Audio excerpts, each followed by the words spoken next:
suis Félix Aka, naturothérapeute, docteur en médecine naturelle. Je pratique ce art depuis 44 ans et je voudrais, sur la base des informations et des formations que j'ai reçues, dire toujours ce qu'on peut faire du côté naturel. Et dans mon esprit, je travaille pour un plaidoyer de toutes les thérapeutiques. C'est-à-dire qu'il faut qu'il y ait une convergence de toutes les thérapeutiques pour aider ceux qui souffrent. Voilà, parce qu'en fin de compte, c'est l'homme qui souffre qu'on doit aider. On a reçu beaucoup de coups de fil.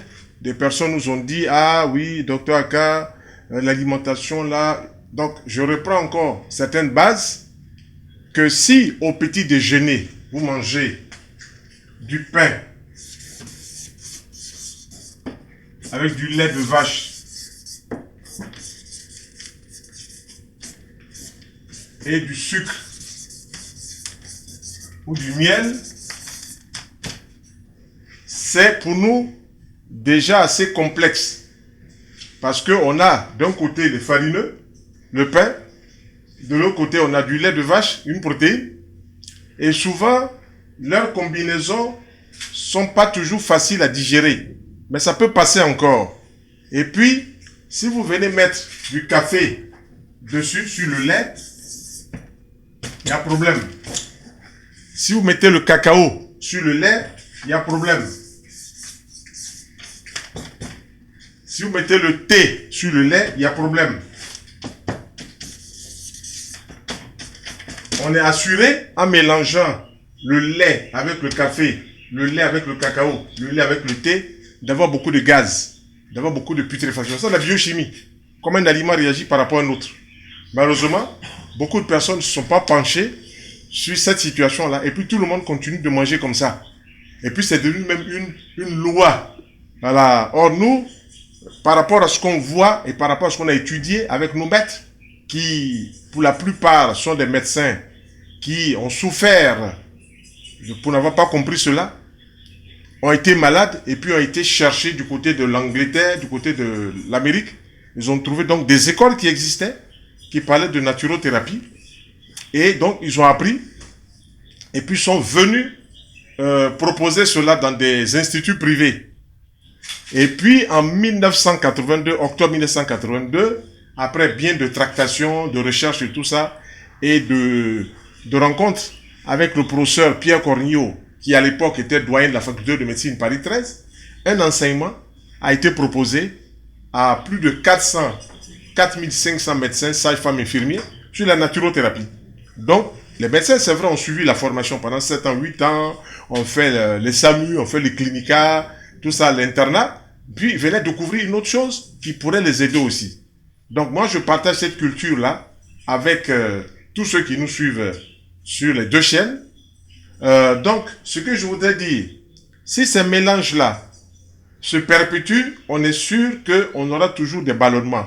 Il y a beaucoup de femmes qui m'ont appelé de la Guadeloupe, qui m'ont appelé de la Martinique, et puis aussi qui m'ont appelé de la France, même des autres parties du monde, pour me dire, ah, on a des problèmes de digestion, on a des problèmes. Je dis, il faut déjà commencer par séparer le lait du café, le lait du cacao, le lait du thé. Il faut commencer par séparer cela.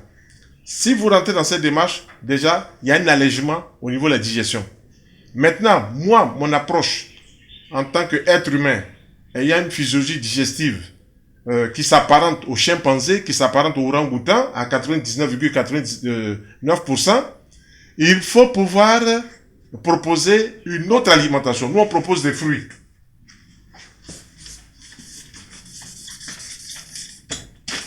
Ceux qui vont manger des fruits variés, qui vont manger des fruits mûrs, vont avoir une digestion plus aisée.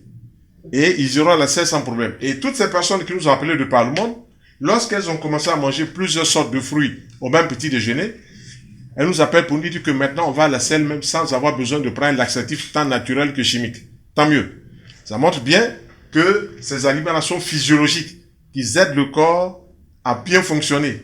Voilà, donc les organes sont contents de recevoir du carburant de bonne qualité. Si vous roulez au super, que vous mettez du gasoil, la voiture va tomber en panne. Malheureusement, l'être humain tombe en panne parce que tout simplement, on ne sait pas qu'est-ce qu'il faut manger. chacun donne sa théorie, mais dans la pratique, là, nous qui avons vécu par 44 ans de pratique, on dit petit déjeuner, c'est fruits. Normalement. Pour monsieur, tout le monde, c'est fruits.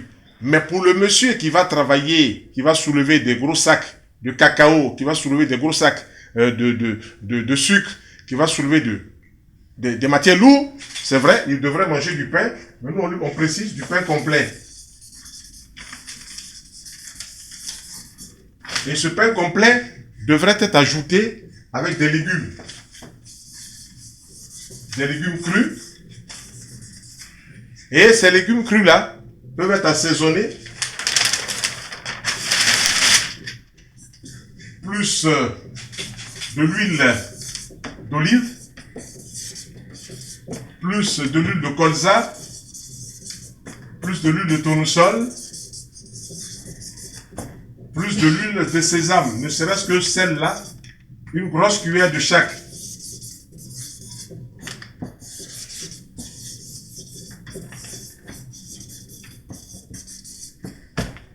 On va les mélanger, évidemment, aux légumes, et on ajoutera du sel complet. Le sel gris, c'est du sel complet. Le sel de la mer morte, c'est du sel complet. Le sel rose de l'Himalaya, c'est du sel complet.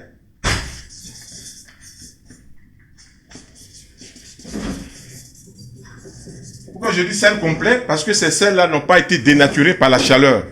Ces sels-là n'ont pas été dénaturés par l'industrie.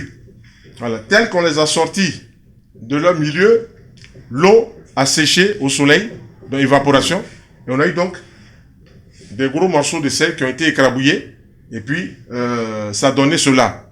Donc ces sels-là, une ou deux petites pincées pour ajouter avec les huiles de bonne qualité, et puis on peut ajouter aussi juste une petite cuillère à café, par exemple, de vinaigre de cidre, ou bien vinaigre de Xerex, ou bien du vinaigre balsamique. Juste une petite, juste simplement. Et à ce repas de pain complet avec des légumes, on peut ajouter des œufs bouillis ou bien un morceau de poisson, tout simplement. Voilà. Donc voilà un peu un petit déjeuner qui peut passer sans trop de problèmes. Maintenant, il y a des personnes aussi qui nous sont posées la question de savoir est-ce qu'on peut prendre par exemple 2 protéines par repas. Dans la forme, oui, on peut prendre 2 protéines, dans le fond, ce n'est pas bon. Parce que chaque protéine se digère différemment. Je donne par exemple la viande. C'est une protéine animale. Le poisson aussi, c'est une protéine animale. Les œufs sont une protéine animale. Mais détrompez-vous, si ces œufs-là, ces poissons et ces viandes sont mangés ensemble, ça provoque un magma pestilentiel. C'est-à-dire pourquoi? Parce que chaque protéine là ne se digère pas de la même façon. Ce sont des protéines animales, mais elles ne se digèrent pas de la même façon. Donc la biochimie digestive devient compliquée parce que déjà pour digérer une seule protéine, le corps va mettre une armada pour fabriquer des sucres acides forts pour digérer cela.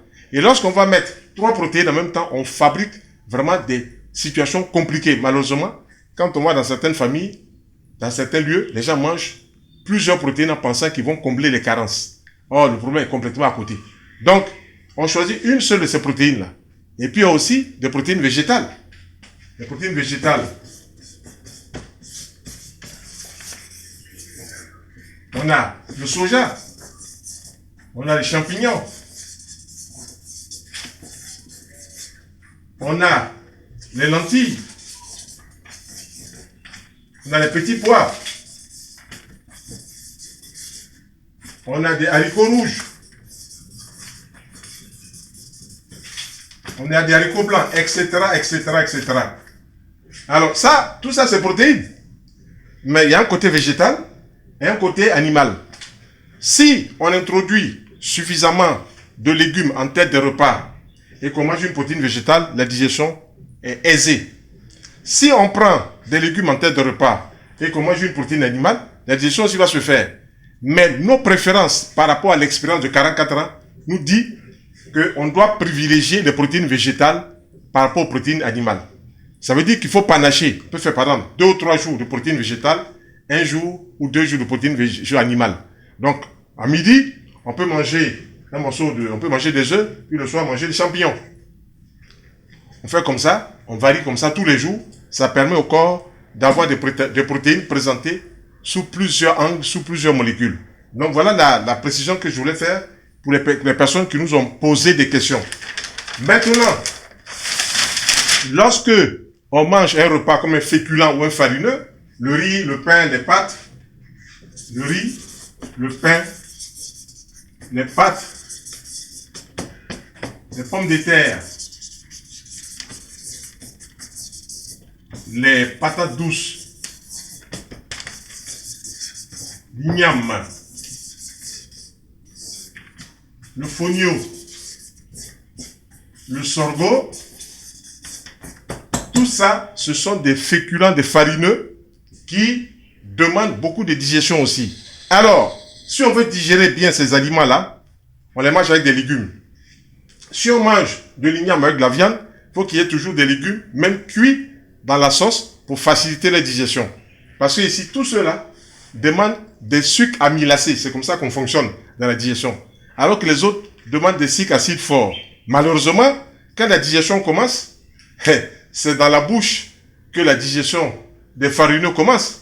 Et la digestion des protéines commence dans l'estomac. Ah, imaginez-vous, quand on mélange du riz et de la viande, quand ça arrive dans l'estomac, quelquefois on attend 3 heures de temps, 4 heures de temps, avant de pouvoir faciliter un peu cette digestion. Donc ce sont des complexes, vraiment au niveau de l'alimentation qui posent problème. Donc il faut faciliter leur assimilation en mettant toujours des légumes peut-être pré-cuits, ou bien peu cuits, ou bien crus, soit sous forme de jus. C'est de cette façon-là que les choses vont aller très bien. J'ai attiré l'attention dessus parce que beaucoup de personnes nous ont posé des questions sur l'alimentation, sur leurs problèmes de santé. Mais quand ces personnes posent des problèmes sur leur santé, ces personnes oublient qu'il y a un certain nombre de facteurs qui sont rentrés en ligne de compte pour provoquer la maladie. Si on veut fonctionner bien, il faut d'abord respecter ce que j'ai appelé toujours le carré de longévité.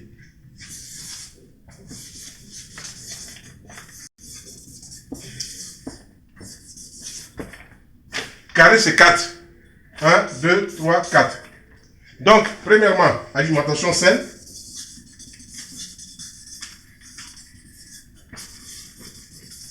Deuxièmement, sommeil.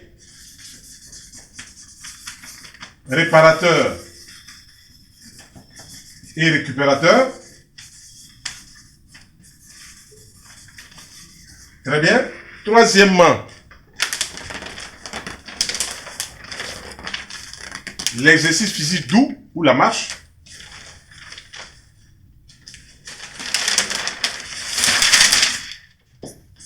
L'exercice physique doux.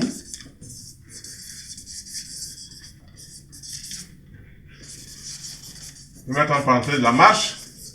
On peut mettre en parenthèse le jogging, le petit trot. Et puis le quatrième, la sérénité mentale. On dit être zen. Il faut développer toujours de bonnes pensées. Il faut développer toujours tout ce qui est bon pour permettre aux êtres humains de bien fonctionner. Voilà. Si vous passez toute votre journée à broyer du noir, vous n'allez jamais vous en sortir. En vertu des lois d'action et de réaction, vous lancez dans l'univers que de mauvaises pensées. Ces mauvaises pensées vont vous revenir.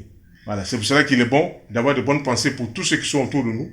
Comme ça, au moins, on va recevoir de bonnes pensées. Voilà. C'est la loi d'action et de réaction. Donc, voilà un peu ces 4 facteurs-là. S'ils sont respectés, on tient la route. Et j'insiste beaucoup sur l'alimentation, parce que l'alimentation, nous sommes en contact, pour certaines personnes, 3 fois, 4 fois, 5 fois. J'ai vu des personnes qui mangent 5 fois par jour. C'est leur droit. Mais ça fait 5 digestions. Et si ces 5 digestions ne sont pas bien agencées, ça fait 5 digestions fausses. Et au bout du rouleau, on a forcément des maladies. Et comme nous on le dit toujours, la maladie, c'est le mal qui a dit. Le mal a dit quoi? Le mal a dit que nous avons violé des lois naturelles. Le mal a dit que nous avons transgressé des lois naturelles. Le mal a dit que nous ne sommes pas en phase avec la nature. Donc la nature nous sanctionne. Voilà, tout simplement. quand vous voyez une inondation, l'eau qui passe s'en fout de celui qui meurt ou celui qui ne meurt pas. L'eau passe, l'inondation. Voilà, celui qui est mort, c'est l'inondation. L'eau passe et ça continue son chemin jusqu'à ce que ça atteigne le bout que ça doit atteindre. Donc ici, si ces 4 facteurs sont respectés, on peut avancer. Maintenant, ce que je voudrais dire ce matin, je voudrais présenter certains produits qui peuvent nous aider à bien fonctionner.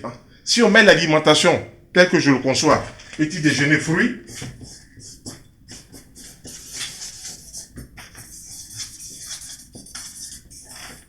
fruits variés, juteux,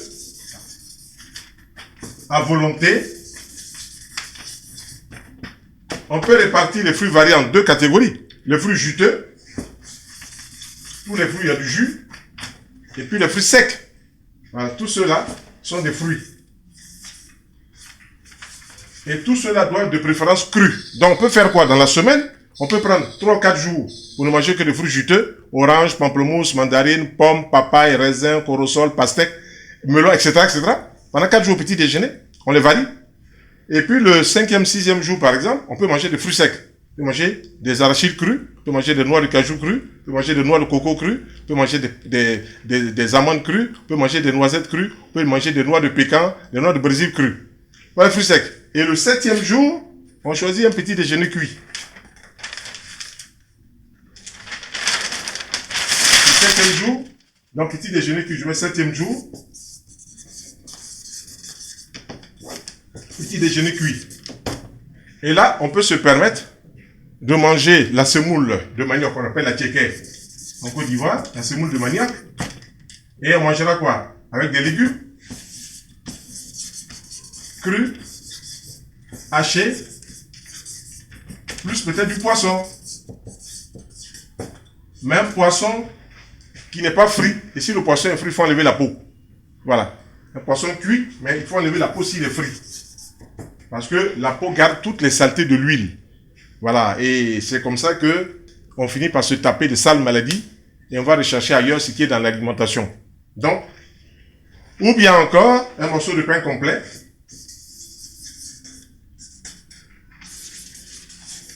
Morceau de pain complet. Avec quoi?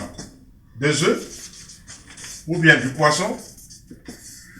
Et pourquoi pas une fois par semaine, de la volaille. Avec toujours des légumes. Toujours des légumes. Cuits ou crus ou semi-cuits. Voilà. Et voilà donc une semaine qui est bouclée en matière de petit déjeuner. Si on rentre dans cette démarche-là, c'est bon pour nous tous. Ensuite, le midi et le soir, donc le repas de midi, le déjeuner, le midi et le soir, on peut commencer par un jus de légumes pour ceux qui ont des intestins fragiles, jus de légumes. Légumes crus. On commence par ce jus parce qu'il y a des gens qui ne digèrent pas. Et si on leur apporte des légumes crus, ça va encore augmenter leur constipation. Et puis les gens diront, mais docteur a qu'à nous de manger des légumes, mais moi c'est bien, on ne va pas le faire. Oui, quand les intestins sont fatigués, quand les intestins sont atoniques, donc il faut les stimuler en commençant à donner des jus de légumes. On peut proposer, chacun fait sa composition. On peut faire des carottes, plus concombre, plus de céleri, branche, plus persil, plus poivron, plus oignon. Je mets un point d'interrogation là parce que beaucoup de personnes n'aiment pas l'oignon. Donc, ces personnes-là ne devraient pas utiliser l'oignon. Tout est lié à quoi? À toute leur hygiène alimentaire qui est défectueuse. Donc, quand on introduit un oignon qui contient beaucoup de choses, l'oignon contient du magnésium, l'oignon contient du sélénium, c'est bon pour le cerveau. Et l'oignon aussi va disloquer toutes les graisses issues de la friture, issues d'une alimentation cuite et frite. Voilà, donc quand on mange l'oignon avec du poisson, on casse les graisses. Quand on mange l'oignon à la viande frite, on casse les graisses. Donc quand on met beaucoup d'oignons dans ces repas, c'est quoi? Ce sont des antioxydants. Ils vont freiner forcément le vieillissement cellulaire, ils vont lutter contre les radicaux libres. Les radicaux libres, Poisson frit, c'est radicaux libres. Ça va fabriquer un poison dans le corps. Igname frite, c'est radicaux libres. Café au lait, c'est radicaux libres. Donc nous, on demande de séparer. Voilà. Et quand on mange de l'igname frite, il faut mettre toujours des légumes à côté. On ne lui veut pas de mettre de l'oignon. Voilà. C'est un élément qui paraît comme ça simple, voire simpliste, mais il rend des services à beaucoup de personnes. On a des personnes comme ça qui nous appellent, qui nous disent « Ah, vraiment, on a des palpitations à cette heure. » Est-ce que vous avez de l'oignon dans votre cuisine? Il dit oui. En attendant d'aller à l'hôpital, écrasez un oignon, mettez de l'eau dessus, puis buvez. Faites ça, chemin faisant, et les palpitations s'arrêtent. Maintenant, allez faire le contrôle à l'hôpital, allez faire tout ce que vous voulez, comme ça vous allez voir au moins de quoi il s'agit. Mais séance tenante là, les palpitations vont s'arrêter en moins de 30 secondes. En moins de 30 minutes, vont s'arrêter. Voilà. Donc l'oignon est un élément très important. Donc il faut faire des jus de légumes avant de manger un aliment cuit. Et comme je l'ai dit tout à l'heure, l'aliment cuit, on choisit ou du riz, ou de la semoule de manioc appelée à tchéké, ou de l'igname bouilli, ou du sorgho, ou du fonio, ou du petit mil, ou de la patate douce, ou de la pomme de terre bouillie, ou du riz, ou du quinoa, ou du sarrasin. Ce sont tout ça là, on les appelle les amylacées. Et si vous mangez un de ces aliments, vous ajoutez toujours une sauce où il y a des légumes, et puis ensuite, maintenant, vous mangez une protéine. Comme ça, la digestion est plus aisée. Et pour faciliter la digestion, il ne faut pas mettre des boissons sucrées sur ces repas. Quand on met des boissons sucrées, on change la direction de ces aliments-là. Et les gens vous disent, j'ai bien mangé, mon ventre est ballonné. On ne peut pas bien manger puis être ballonné, c'est pas possible. Dans mon entendement, quand on a bien mangé, ça dit tout est mis en ordre. Et quand on mange, on doit bien digérer et on doit bien se reposer. Voilà ce que je voulais dire. Maintenant, si on veut prendre des produits naturels, je vais présenter quelques-uns ici, qu'est-ce qui va se passer? Il va se passer que ces produits-là peuvent être pris 3 fois dans la journée. Suivant mon expérience de 44 ans, il y a des produits que je propose directement en rencontre, en consultation avec ceux qui nous visitent. Et puis, il y a des produits aussi dont on peut parler pour aider aussi des personnes qui n'auront pas forcément l'occasion ou le privilège d'arriver chez nous. Donc, il y a un produit que je connais qui s'appelle le reishi.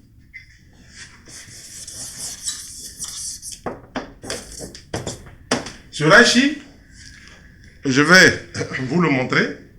Ce sont, j'ai mis dans la boîte ici, ce sont des plantes.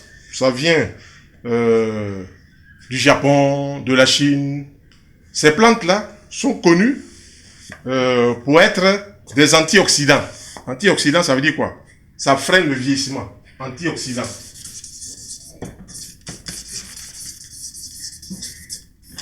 Ça veut dire ça freine le vieillissement cellulaire.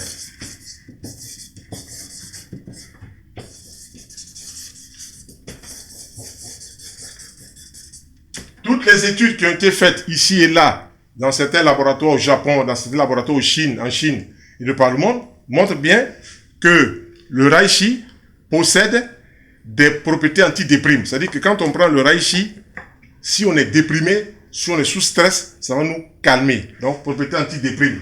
Ça va nous calmer.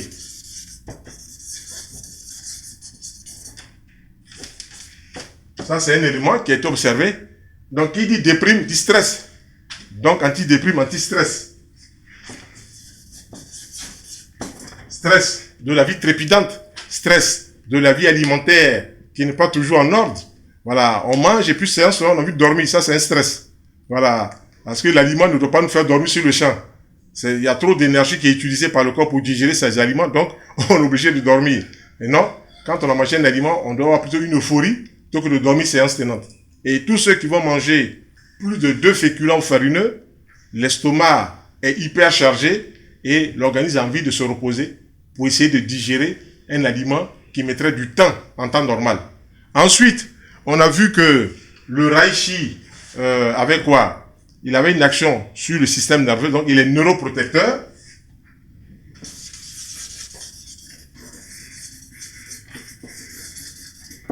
Ça, c'est ce que nous avons observé, puis les études aussi ont montré. Donc, il protège le cerveau, neuroprotecteur, tant mieux. Si on boit 1 verre, 2 verres, 3 verres dans la journée, c'est bon. Ça va permettre à tous ceux qui travaillent toute la journée comme des forcenés d'avoir au moins un système nerveux qui va se reposer un peu. Ensuite, donc comme c'est un antioxydant majeur, on peut l'utiliser dans tous les cas de figure. Voilà, quand on dit antioxydant majeur, on peut l'utiliser. Pourquoi? Pour contrer les radicaux libres. Les radicaux libres, c'est quoi? On a mangé de la tchéquée, du poisson, sans mettre des légumes dessus. On fabrique des radicaux libres. C'est-à-dire des substances qui sont issues de notre alimentation, du métabolisme, mais qui vont nous fatiguer parce que il n'y a pas des éléments pour faciliter la digestion. Et malheureusement, quand on mange la semoule de manioc avec du poisson ou avec de la viande, quand on mange de l'igname bouilli avec du poisson ou de la viande, ou des œufs, quand on mange du pain même avec du poisson ou de la viande, qu'on ne met pas de légumes, le corps ne reconnaît pas ces aliments comme le poisson ou comme les œufs. Il les reconnaît comme un corps étranger. Et donc, le corps va déclencher son armada pour lutter contre une agression. C'est une agression. Voilà. Et ça, ce travail avait été fait déjà en 1930, dans les années 1930, 31, 30, 33, par un Suisse, docteur Kouchakov. Il avait montré que chaque fois qu'on mangeait un aliment qui était cuit, il y avait une affluence de globules blancs du côté de l'estomac, ce qu'on appelait l'hyperleucocytose postprandiale. Et cette hyperleucocytose, elle est valable pour tout le monde. Hein. C'est pas que c'est seulement telle personne. Vous mangez un plat de riz, vous mettez de la sauce, de la viande, vous vous trompez encore pour mettre du poisson dessus, vous fabriquez des radicaux libres et les globules blancs affluent au niveau de l'estomac. En temps normal, pour une alimentation comme des fruits, ça va être autour de 5 000, 6 000 globules blancs. Vous allez passer à 15 000, 17 000 globules blancs et votre organisme s'affaiblit. Et c'est comme ça tous les jours. Si vous prenez 3 repas faux, vous ne mettez pas de fruits, vous ne mettez pas de légumes à leur place, votre organisme est dans une situation de combat. Et le système immunitaire reconnaît que ça là, ce n'est pas un aliment en ordre. On a mangé la banane plantain frite, qu'on appelle en Côte d'Ivoire la loco. Quand ça rentre dans le corps, sur le plan gustatif, c'est bon. On avale. Mais sur le plan digestif, le système immunitaire reconnaît que c'est un corps étranger. Parce que ça n'existe pas dans la nature des choses. La loco, banane plantain bouillie, l'igname frite et tout ça, ce sont des produits issus de notre conception intellectuelle. Voilà, nous avons inventé la cuisine. Et cette cuisine, c'est vrai, nous arrange dans beaucoup de cas, mais nous dérange aussi dans d'autres. Alors, immédiatement, qu'est-ce qui va se passer? Le corps va réagir une fois, 2 fois, 3 fois, 4 fois. Et quand on mange faux comme ça pendant 1 an, pendant 2 ans, pendant 10 ans, on va pomper ces réserves minérales dans les os, on va pomper ces réserves minérales dans la chair et tout ça. Et puis, chez celui-là, on va trouver quoi? Un début d'arthrite, inflammation des articulations. On voit des personnes qui ont 35 ans, qui ont 40 ans, qui commencent à faire de l'arthrose, c'est-à-dire un vieillissement. Les articulations sont rongées, c'est pas normal. Quand on voit une arthrose, derrière l'arthrose, il y a une mauvaise alimentation, il y a une acidification du sang qui est liée à des combinaisons alimentaires qu'on fait et qui nous fatiguent. Donc, il faut introduire tous les midis, si on le peut, un verre de jus de légumes, ou bien une assiette de légumes, carottes, oignons, concombres, persil, un peu d'ail, tout ça assaisonné, avant de manger un plat cuit. Alors, le corps sait reconnaître que ces aliments-là sont physiologiques. Voilà, ce sont des choses qu'on ne connaît pas et qui nous fatiguent tous. Donc, le reishi est une plante qui va nous aider à gérer plein de petites choses. Voilà, renforcer notre système immunitaire. Donc, renforce le système immunitaire.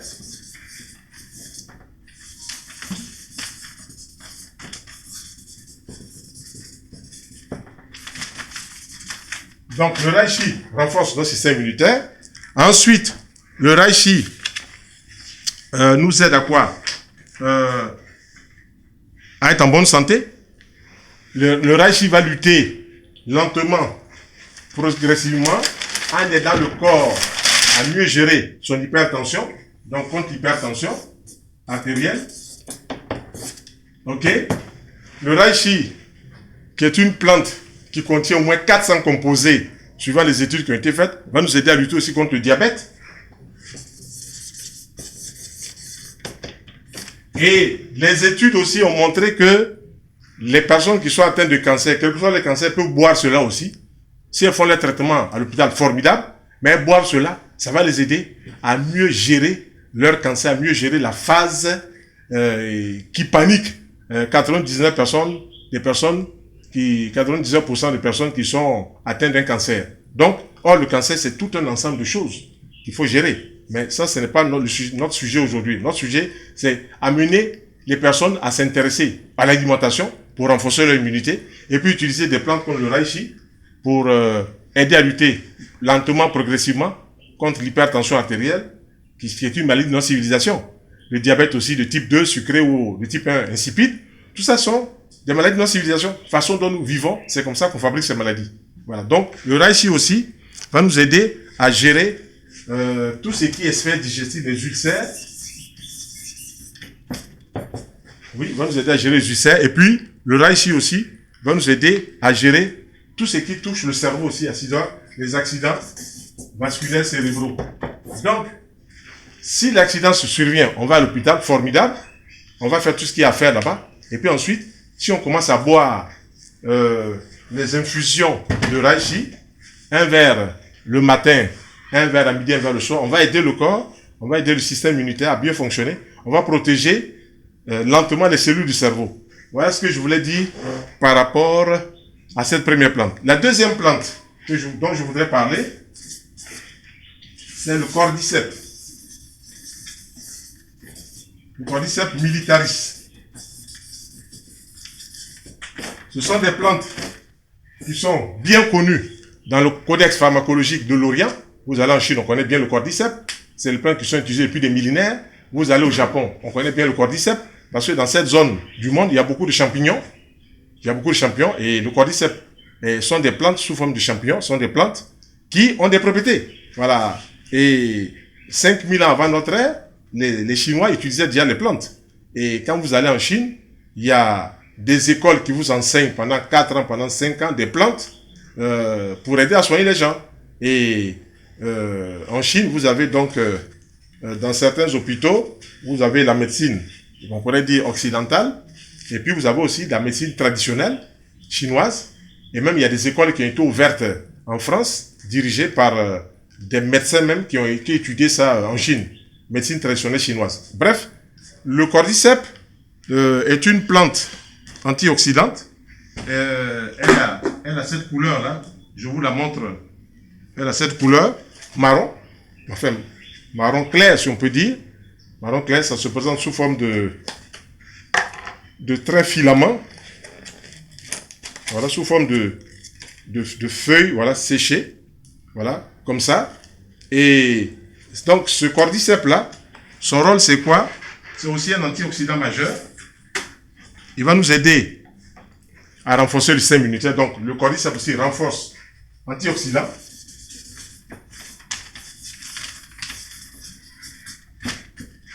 En Chine, au Japon, dans ces pays évolués aussi, les gens ne boivent pas ça juste parce qu'ils sont malades. Ils boivent ça pour entretenir leur santé. Voilà. L'idéal serait de prendre des plantes qui ont une bonne action, comme le girofle, comme la cannelle. Si quelqu'un s'avise à boire le girofle, le clou de girofle en infusion, la cannelle ensemble, il protège l'entrée du sucre dans le sang. Donc, c'est un atout pour freiner l'entrée du sucre dans le sang. Donc, on peut gérer aussi le diabète. Parce que c'est des plantes qui freinent et qui ont des non-propriétés qui s'apparentent même à certains médicaments contre le diabète. Donc, mettant le girofle et la cannelle ensemble en infusion, on en boit 2 ou 3 verres dans la journée, on réforme son hygiène alimentaire, alors on est gagnant. Voilà, on est gagnant. Nous, c'est ce que 44 ans de pratique nous ont permis de comprendre que, en prenant cette voie-là aussi, on peut apporter aussi notre contribution à la santé des populations qui souvent sont un peu déboussolées. Voilà. Donc, le cordyceps, c'est cela. Les études effectuées de par le monde, justement, montraient que le cordyceps militaris, comme je l'ai dit, luttait contre les radicaux libres, donc tout à l'heure le reishi. Le cordyceps militaris lutte contre les radicaux libres, donc c'est des plantes vraiment qui renforcent le système immunitaire. Voilà. Le cordyceps renforce le système immunitaire.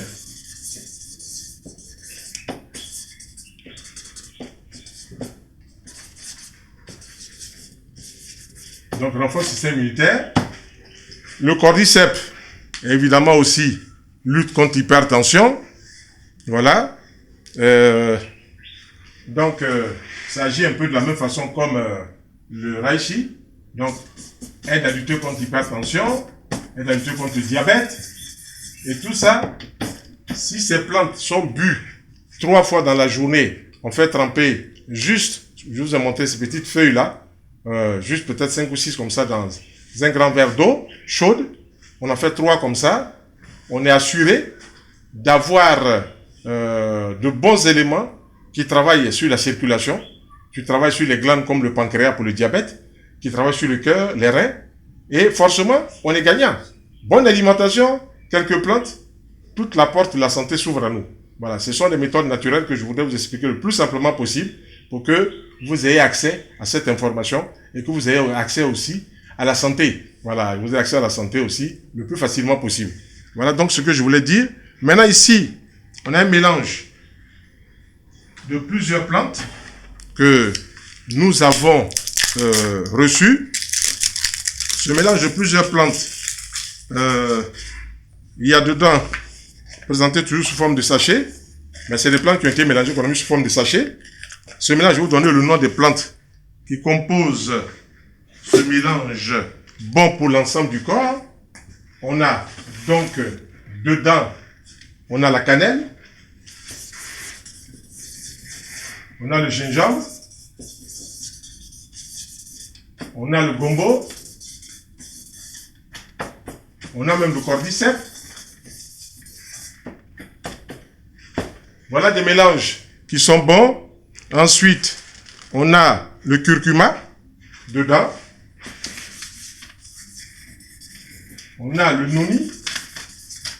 Tout ça, ce sont des plantes qui sont connues dans le Codex pharmacologique international. C'est connu, c'est des plantes.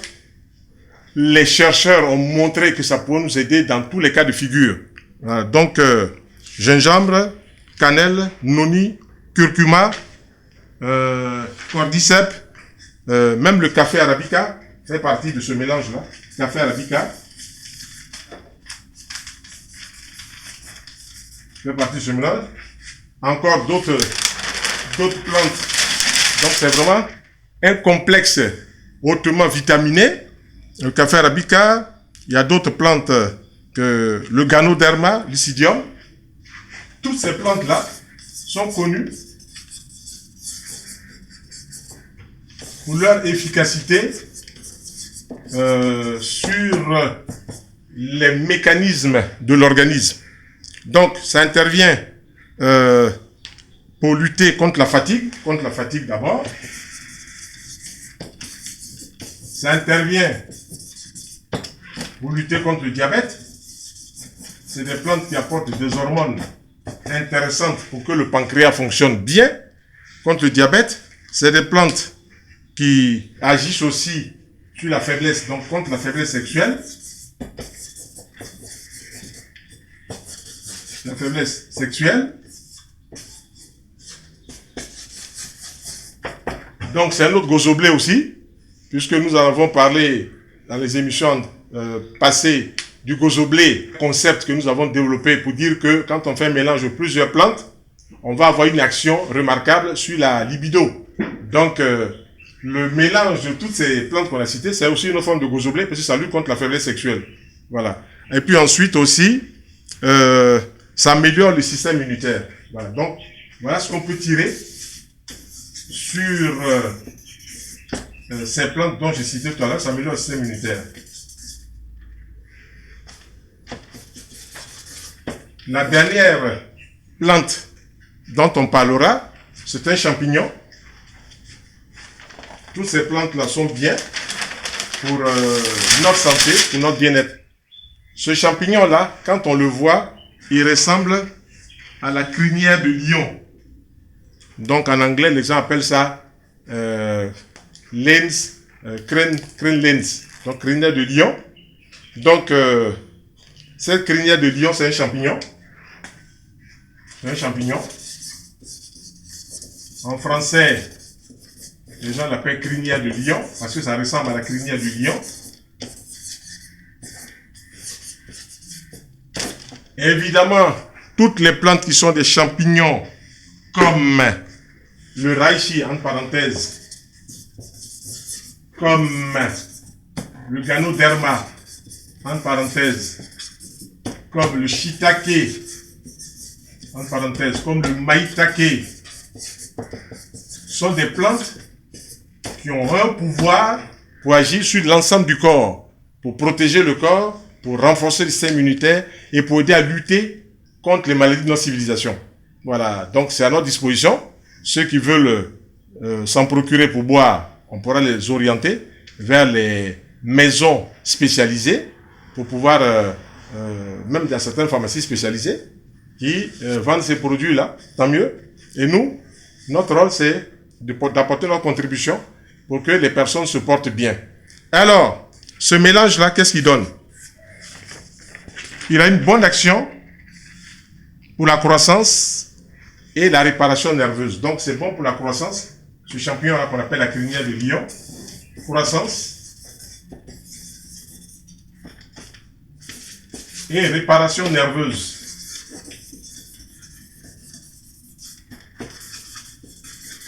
Mais je tiens à signaler toujours que tous ces produits-là, s'ils sont utilisés dans le cadre de notre travail, à savoir manger des fruits, des légumes, tels que nous l'avons proposé depuis que nous travaillons avec ces deux chaînes de télévision, c'est d'apporter quoi? Un mieux-être, un bien-être beaucoup plus rapidement.